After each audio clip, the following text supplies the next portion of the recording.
way you can focus the phone on whatever you want the Yeah. All right. Okay. So when you're ready, you record.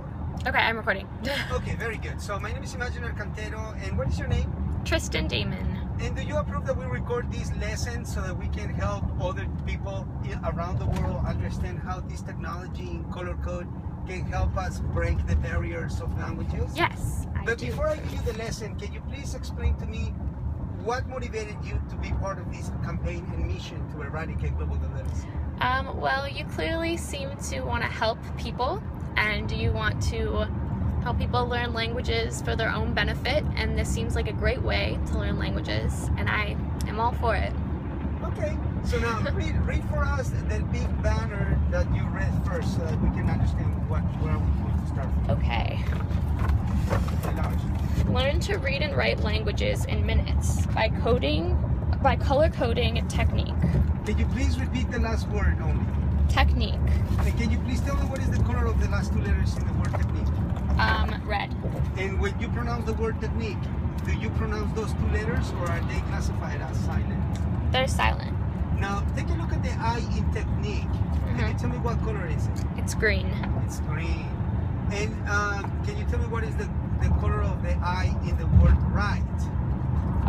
It is blue. It is blue. And can you explain to me why the difference between colors between I in blue and I in green, according to the basic understanding that you received earlier with They make different sounds. Okay, that's it. That's simplicity. That simple answer is exactly the correct answer. Okay. On blue, the I will sound I because it's a long English vowel. In green, it was going to make a short English sound or relative to Latin-based sound, which is E. So here we go.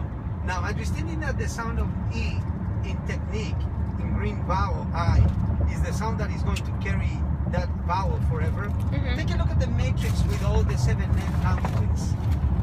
And please tell me if you can see the first upper corner that reads the word in Chinese. Number 1, Y-I.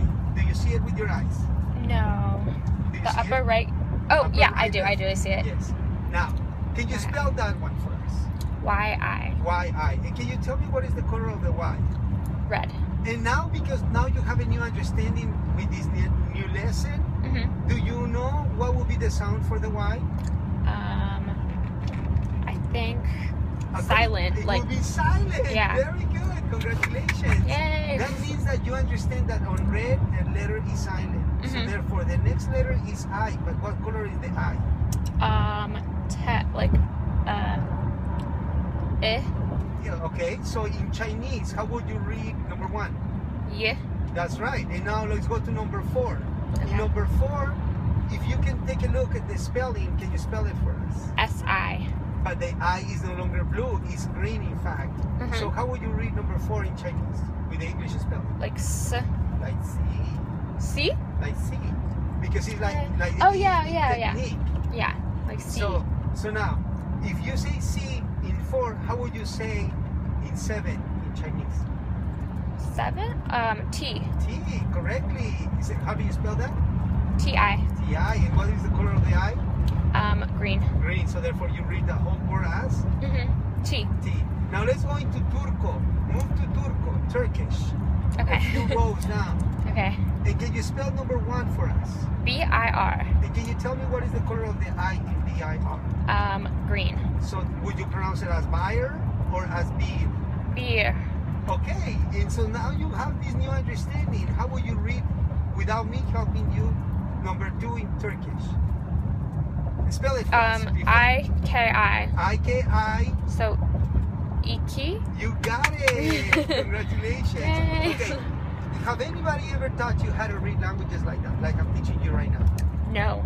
Have you ever thought that a human can learn languages so fast, so easily, and in so many different languages? No. Can we go into French for a moment? I know French. Okay, so now you know French. Can you please pronounce for me number 3 in French? Toi. Okay, can you please take a look at the toi in the matrix, and can you spell it for us? T-R-O-I-S. And can you tell us what is the color of the S as I have it color-coded? It's red. It's red. Do you think that I color-coded correctly? Yeah, it's silent. Why? Explain that to me. I don't know French. You're explaining to me how to read French. Because the S is always silent in French at the end of the sentence. Like toi. At the end of the word, in this case. At this word, sorry. Yes, no, it's perfect. So at the end of this word, the S is silent. Who knows those rules? Like, you just told me right now, oh, the S at the end of the word is always silent. Yeah. Who knows those rules? French speakers. French speakers, okay. And then why is it that people all over the world don't know those rules? Because they speak different languages. In different languages. Yeah. But now with color code, now that you're learning the color code concepts in quantum language system from this program called Quantum Language System, which is found in literacysystems.com. Now that you are learning this firsthand from the author, the originator, me, my name is Imaginhr Cantero, how do you feel as a human being getting to know for the first time in your life these concepts that maybe should have always been out there in the open? It's a lot easier to read different languages. It's kind of cool. It makes the world seem like a smaller place. Oh, I love the way you say it. Today I posted something on Facebook where someone said, oh, I met this friend in a bar, in a restaurant. And I posted, the world is a very small place. Yeah. And I got it. Makes everything seem connected. That's correctly.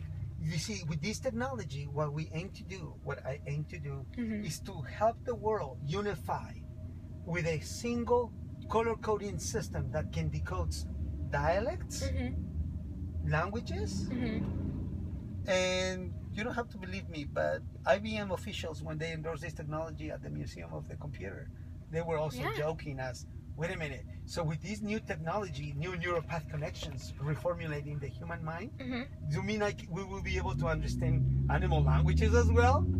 And he said, wow, what a concept.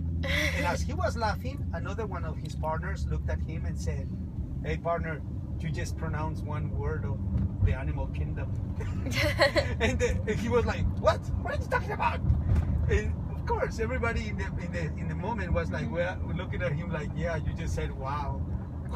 In an animal kingdom, who would say wow? I don't know. A dog. Wow. A dog. A dog. Okay, in an animal kingdom, who would say, or which animal would say meow? A cat. Okay, so you see, how do you spell meow? Don't you think that there are letters that can correspond? Yeah, M-E-O-W. Yeah, why not, right? Yeah, but also different languages have like different sounds for animals. Right, of course. Well, of course. You can say that maybe an animal learned English and that's why he gets lost in Mexico easier. Also, we don't know like what animals, like what they're saying. We can't connect their like sounds with a meaning. Yeah, because they make the same people sound. have not learned to value the sound with which they make the sound. Yeah. Sometimes it means hurt. Yeah, I did a project on it, and yeah, it's like I think it's tonal variation. Yes, tonal variation with animals. Yes, and sentimental value. Sentimental value. Yeah.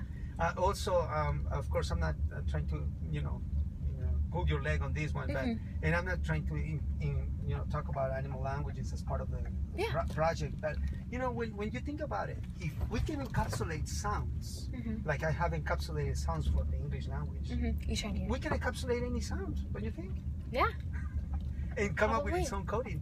Are you aware that currently there is a movie called a movie that is it came out yesterday, Inside Out? Yeah.